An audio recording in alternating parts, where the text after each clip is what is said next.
Ration वितरणाच्या e-POS मशीनचा server वेळोवेळी डाऊन होतोय। त्यामुळे ई-केवायसीची प्रक्रिया पूर्ण करण्यास विलंब लागतोय।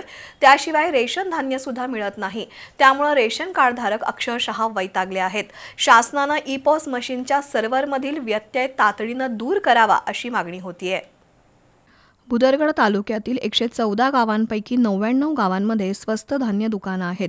तालुक्यात अंत्योदय रेशन कार्डची संख्या 2762 आहे। प्राधान्य लाभार्थी कार्ड संख्या 23989 असून लाभार्थी युनिट 1,03,042 इतकी आहे। शिधाधारकाला शासनाकडून धान्य दिलं जातं, त्यासाठी ई-केवायसी बंधनकारक आहे। ई-केवायसी करण्यासाठी स्वस्त धान्य दुकानांमध्ये प्रचंड गर्दी होतीये। ई-केवायसी पडताळणी नसल्यास रेशन धान्य मिळणार नाही असं पुरवठा विभागानं स्पष्ट केलंय। त्यामुळे रेशन कार्डधारक आपल्या कुटुंबासह ई-केवायसी करण्यासाठी स्वस्त धान्य दुकानात जात आहेत, पण सर्व्हर डाऊनमुळे या कामात तांत्रिक अडचणी येत आहेत।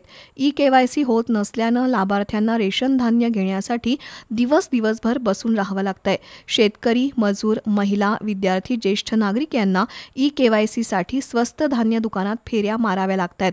त्यामुळे ई-केवायसीची प्रक्रिया डोकेदुखी ठरतीये। ई-केवायसीचा सर्व्हर सुरळीत करावा, तांत्रिक अडचणी दूर कराव्यात अशी मागणी होतीये।